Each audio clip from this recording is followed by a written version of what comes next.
from San Diego. This is the largest and best it gets. Today at Naval Base Coronado, we are creating NASCAR history. You are the favorite, SVG. SVG makes victory seem simple, but I can assure you that there are 10,000 ways to lose this race, just as there are 1,000 ways to lose a regular race. The main goal will be to avoid all of those problems. It's time to stop waiting. The race on the base is about to begin. In San Diego, California, we are green. Watch him fan out as he approaches his second birthday. The world's top stock car drivers demonstrate why they are called such by skillfully navigating turns 1, 2, and 3. This is a huge challenge. These guys are performing incredibly well. Yes, this challenging section of the track where the back straightaway leading to turn 5 has a lot of diverse surfaces. Long sweeper. This might be overdriven or underdriven. It's really challenging to navigate this maneuver and gain acceleration. Exiting this is a huge bump. They had to drive across a small trough there. Really uncomfortable for the drivers. Oh, there's a car nearby. This is Dylan. That seems like a turn 9 to me. The turn 9 exit. The one on the right. Whoa. Jones passes through there with ease. Dylan is going to make an effort to restart this. Yes, the 3.5-mile course requires cars to complete a half lap. That's it. I adore waiting in NASCAR. There is no justification for placing us in yellow. It will take some time for the yellow flags to appear. Let's just spin around for no apparent reason. He was somewhat of turned around by AJ. Unfortunately, he was ranked 17th. And you know, Austin Dillon had a very excellent start to the day. His lone top 10 finish of the year occurred at Watkins Glen, our most recent road event. If you listen to AJ there, you'll see that he kind of spun a three-wheeled car around by stepping on the throttle instead of the brake. However, the interaction with Zillick and Ty Gibbs could have had a significant impact on a fast area of the racetrack. Man, Blay is driving down this long straightaway into turn 6 right on the tailpipes of that 97 car. SVG doesn't seem to be pushing the car very hard, in my opinion, and instead looks to be taking it easy when accelerating. Ivy, I think that's a little cruel to the competitors. I'm not sure, you know. He told us that he would sort of control his tires on this first run, which is the one run that will consume him completely, as you indicated in the pre-race. Tire wear ought to get better. Oh no, already no. Whoa. Already having trouble. Jimmy Johnson, it's quite forceful contact. It appears to be the chicane. He's playing at home. We are aware of the significance of this race. Rear lockup has caused him a lot of problems. That's it. He has problems with his fantasies. Take a look at how quickly he passes the 4 cars. There are brake problems with this vehicle. Yes, he spent the entire weekend doing this. He's experienced brake issues. Buescher has been your go-to person and the epitome of reliability. Actually, he last won at Watkins Glen a few years ago while traveling. He would be thrilled to break the losing streak today. Shane van Gisbergen is shown here. To get back on point, turn 2 to turn 397. Put your hands out the window. I'm grateful. These guys are treating each other with a great deal of patience. Buescher is currently making an appearance. It's the 17. I'm curious about his speed. He saved the most tire, in my opinion. I believe he would pit every 10 laps if there were infinite tires. Try your hardest to run. However, Blay is 30 seconds behind when it comes to reaching pit road. That was essentially due to the fact that he had to utilize those tires. Another automobile is moving slowly. Ricky Stenhouse Jr.'s 47. It's about turn 12. You can't help but notice the pink walls. At Jimmy Johnson, the damaged car trots past. I wonder what's going on with the 47. Okay, be careful. And that's the first yellow of the day.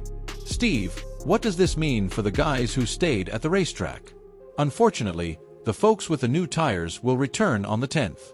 However, while we sit on the Arby's onboard camera, I think you can do what you do today. As absurd as it may sound, we will burn 2 laps of yellow before entering the stage at 7. You're kind of pot committed, in my opinion, and I almost think you stay on the racetrack simply to run 4 or 5 laps before coming down pit road and try to flip the ST. Yes, folks, when the pits were still closed, Christopher Bell's 20 vehicle arrived at pit road. To make that planned driver change with Brent Cruz, no one else was on the pit road. We are aware that Christopher Bell has a left wrist fracture, which makes it difficult for him to change gears, stay on the wheel during these bumpy road courses, and perform all necessary tasks. Brent Cruz has spent the entire week preparing for this team. For him, pedal extensions have been built and installed in the vehicle. He's been switched over by them. To become accustomed to this next G-Cup car, they repeatedly rehearsed this and spent time in the simulation with Christopher Bell. From here, we'll see where it goes. However, they are trying to get him back on the track before the pace car returns. Chris Buescher and Shane Van Gisberg in the front row are wearing older tires. As the leaders travel to the Poet restart zone, SVG drives the control vehicle. Green once again. A fire on these ancient tires down into turn 1. Back here in 8th, 9th, 10th, and farther back are cars with a lot more speed. I'm bearing down on you in this turn 2 braking zone. Blandy on tires on that outside lane. At lap 10, I came down and caught him. He also acts aggressively upon restarting. Take a look at how quickly he can turn turns. Here, turn 2 or turn 3 is 3 wide. Left-handed. He's just moving around all over the place when he goes out, ensuring that the restart is successful. They are aware that the 12th is approaching, correct? On the inside, a lady. That location will be easy. As they descend into this turn, Bubba will fall back directly behind him. Go back to the right. This whole portion of tremendous speed. Quite difficult on the tires as they approach the chicane. The Blue Angels correlation there was incredibly appealing to me. Blaine told the Ford Racing onboard camera, I'm not buying it. He now has his sights set on the top 2 after passing Bubba Wallace. Jonathan Hassler, Delaney's crew leader, must tell him what he needs to know or ask himself, how hard do you want me to go? For example, what am I attempting to extract from these back tires? It's crucial, in my opinion. It will be crucial for the pit box to communicate with the driver. Once more, the acceleration is making a pass into turn 3. Yes, he needed to take a quick look to make sure he didn't end up behind Shane's 97. And now to the exterior. 2 for 1, that is. Are you serious? Blaney letting it hang around on those tires from 2 to 3 to 4. As you approach turn 5, stay inside, removing the spot with ease. And since he is the next car on tires that the 12 is racing here, he can now just sit there and ride. He must also pass these 2 vehicles. With Buescher on the back, he'll do it there and head straight for 6. In fact, 1 lap before Blay and Priest, Larson arrived at the pit road under green. He arrived at position 9. Yes, get together with Priest Van Gisberg. Shane is not happy, I see. There, I managed to get him to run him a bit low. Taps the door a little for him. Yes. Larson receives 1 more. By Busch. Observe Shane. Take a look at this. Would you like to play rough? I'll be harsh. We were collaborating. Why did you strike me? The second caution. It's for Bubba Wallace, who has returned to the pit lane. Their stop made us anxious. This is what transpired on the track to highlight the warning that the right front simply exits the vehicle. As you can see, I was a little lucky. I think it occurred in turn 9 on the racecourse. He is driving slowly since he anticipates losing the wheel due to the nut coming loose during turn 6. Knowing that a wheel was coming free, he likely turned 3 or 4 more corners. This is the explanation. Thus, the handing appears good. I have no idea what occurs. You can tell that the rifle is either still in reverse or that's what it is. The firearm is in reverse. He retracts it. He re-engages. When the jackman witnesses him removing the gun, he lets go of the jack. It is necessary to tighten these tires while the car is in the air. Clearly, he was unable to finish it. The wheels falling off is the outcome. There is a problem with the left fronting. You must be joking with me. Blay will win the stage. The top 5 in points, you know. This year, he hasn't won many stages. This will only be his second. As we start the second phase at Naval Base Coronado, Zillick has entered the braking zone on Priest from the inside. The position will be taken away by him. Early in the race, Zillick lost a lot of places. Check to see if they have improved the car's bounce.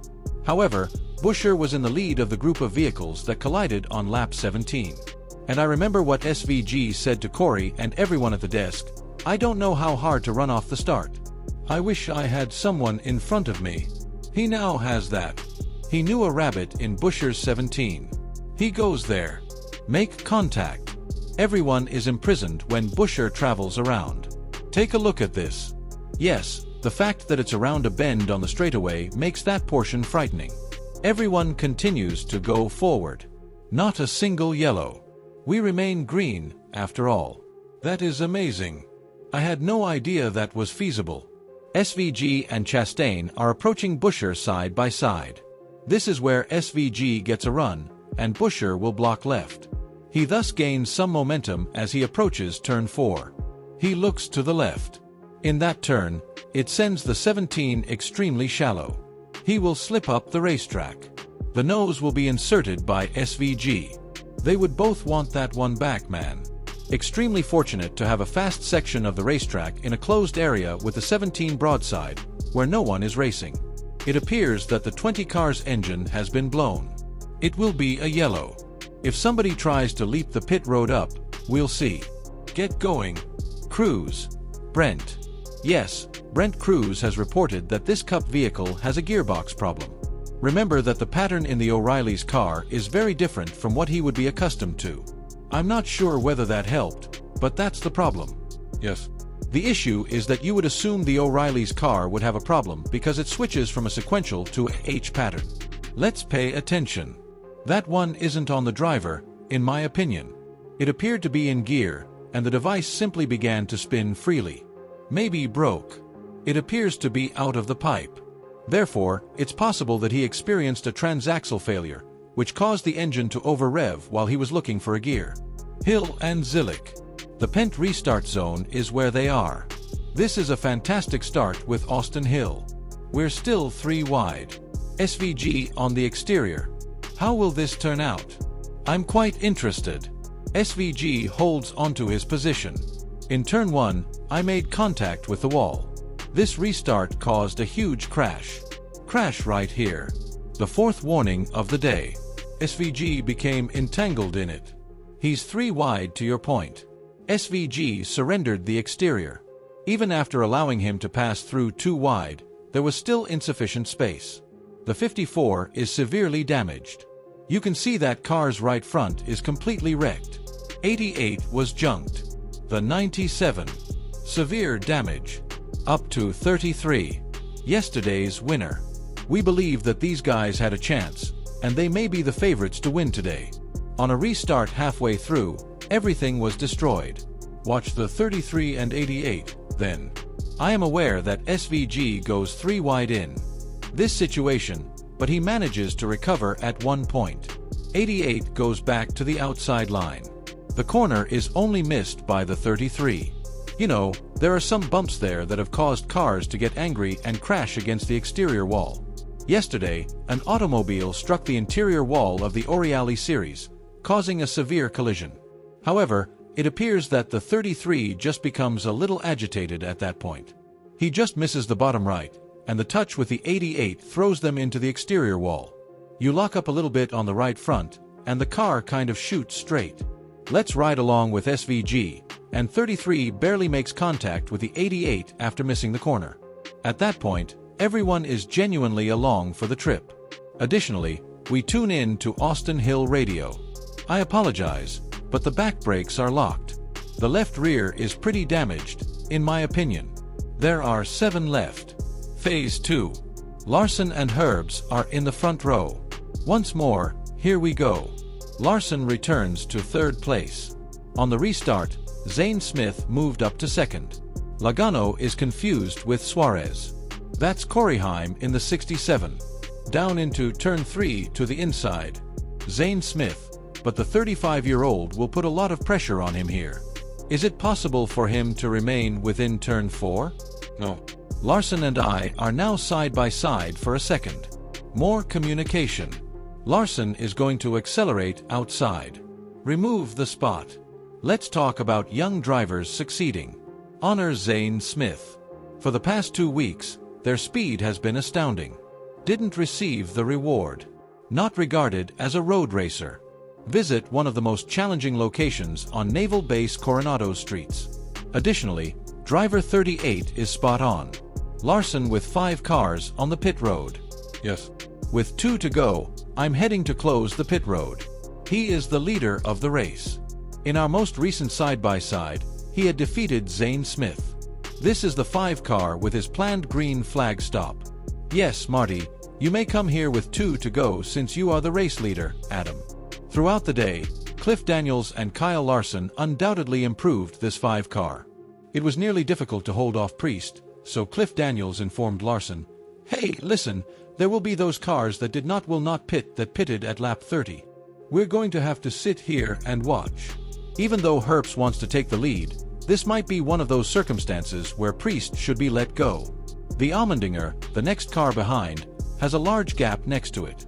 The 60 is almost here. This is a tremendous run. He will enter the braking zone. Herbst deftly lets him pass. This what you have to do in the circumstance. Steve doesn't really get what you're competing against or who you're competing against. Now, you should simply stay on the front bumper of the 35 if you're a Priest and want to use these tires for a long time.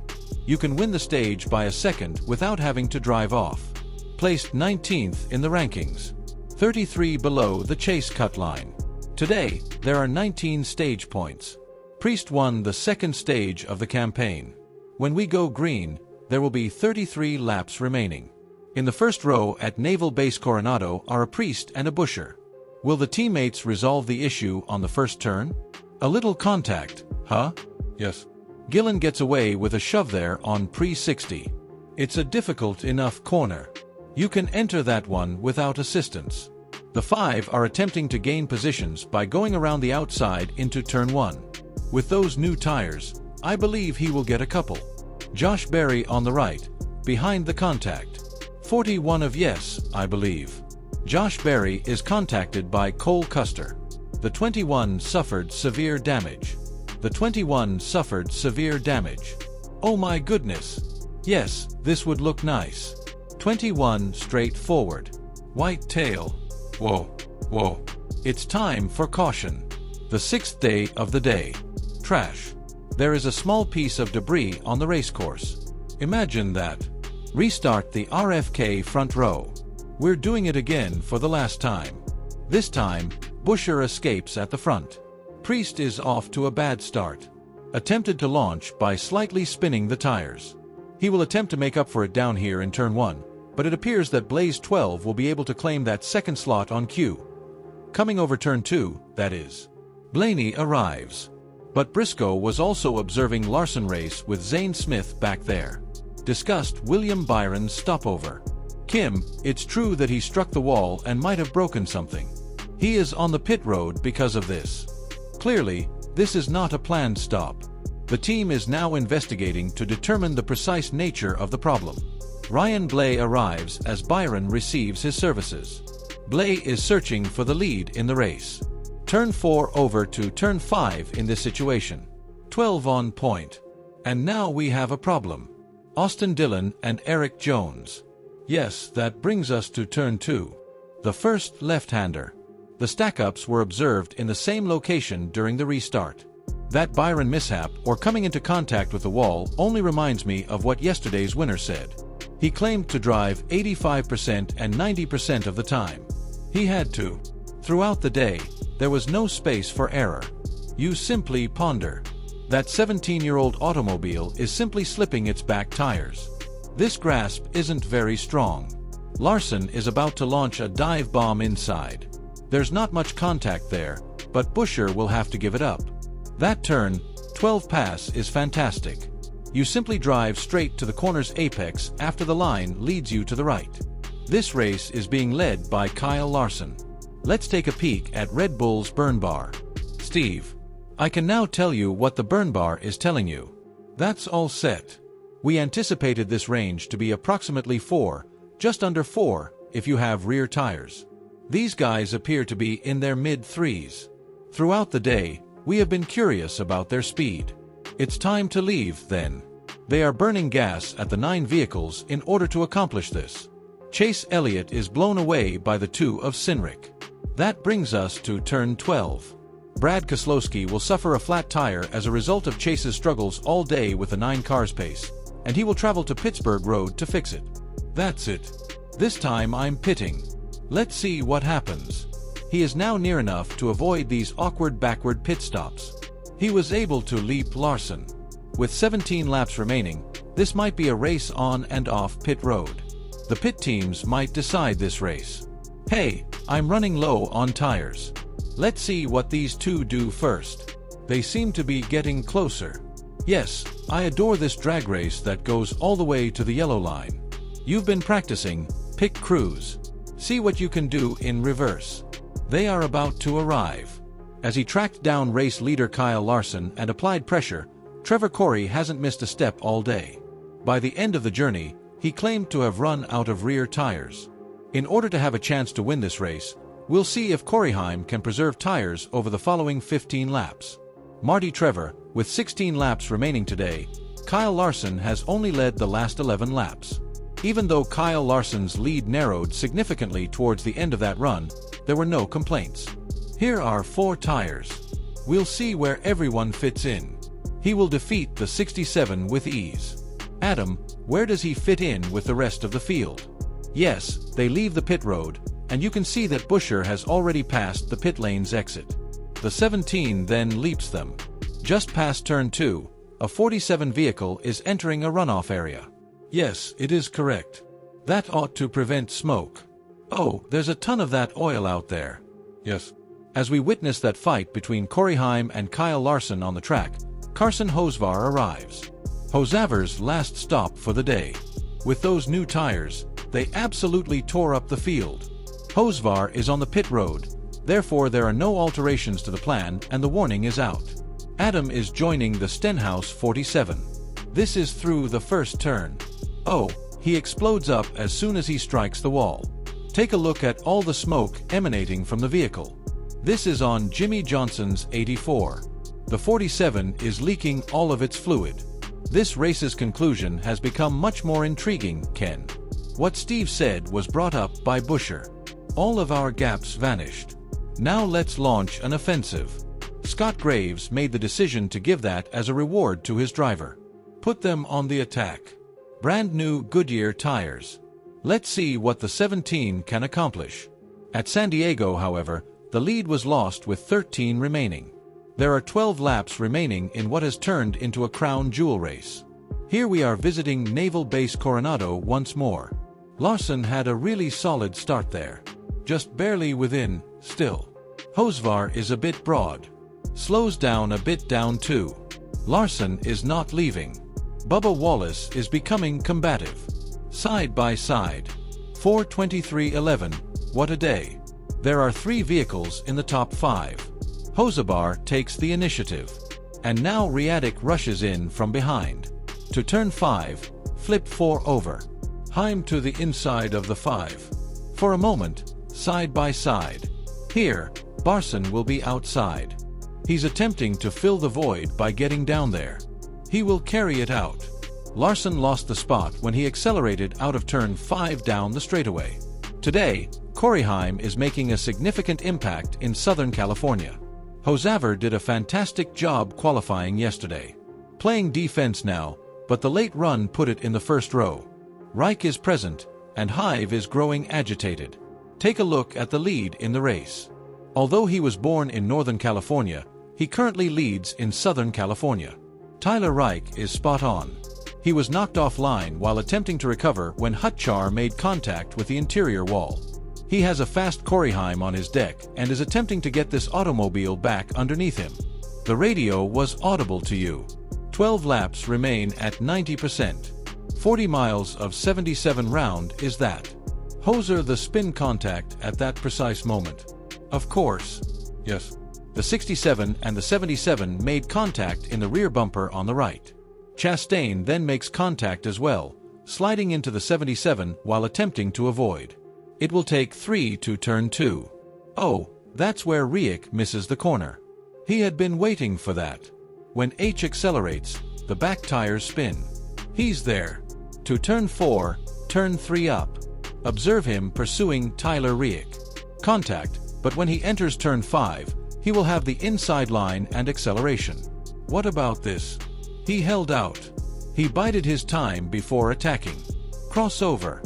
Rieck is about to turn 5. He pushes him wide, I see. He's in the filthy stuff. Bounces off the wall. With little over 2 laps remaining, Coronado led the race from 5 to 6. This is amazing. I think Rieck let the 67 recover because he was aware of his error. I concur. On the 67, I nearly believe I saw a hand out the window. Hello, Han, thank you. I was taken offline by you. You rode a bike. Let's observe the outcome. This is before turn 2. The corner will be missed by Rieck. In the braking zone, it could get a little high. The tires on the right side have some dirt on them. Colleagues are clean racing each other. And the 67, with a slightly delayed but anticipated decline in no actual interaction. They walk side by side to the next corner.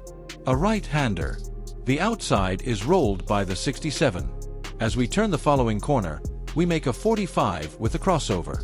Yes, this crossover was amazing. This is where Rieck makes the choice. I'll go for it. Here, he somewhat overdrives the entry into 5. I believe Rieck stops when he slides up a little bit. I'm going to give it to him, he says. Heim is currently speeding away with the lead after a brief glimpse off the wall. The respect these two are showing each other as partners with so much on the line is remarkable. I swear, when the 67 gets back in front of him, there's practically a hand out the window saying, "Thank you." Yes, there was a problem with the 45s. Perhaps a tire went down, or did he simply get lost in the dust? He may have made a sideways leap. Oh no, the left front is flat. This is enormous, boy. Coronado has a ton of breathing room now. Guys, consider the points as well. To reach the pit road, this 45 must travel the entire length of the racetrack. Yes, that front collapses.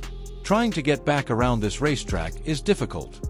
However, bear in mind that the race ends when he returns, receives the white flag, and exercises caution. Heim is now simply racing to that white flag, hoping to arrive before any yellow flags appear. There's 1 lap left. Credit One Bank is the sponsor. At Naval Base Coronado, Coronado is in the lead. You discussed the disparity in positions. Booty Barker, the crew chief, is making his 13th start in the Cup Series. It was his 599th start. On top of the pit box, he has 2 victories. 4:23:11. What would it mean to put Coronado in the winning lane? Today is the star's birthplace. America 250 is here. The color scheme is red, white, and blue. And in his 13th career start, a young superstar will succeed. At Naval Base Coronado, Coronado will prevail.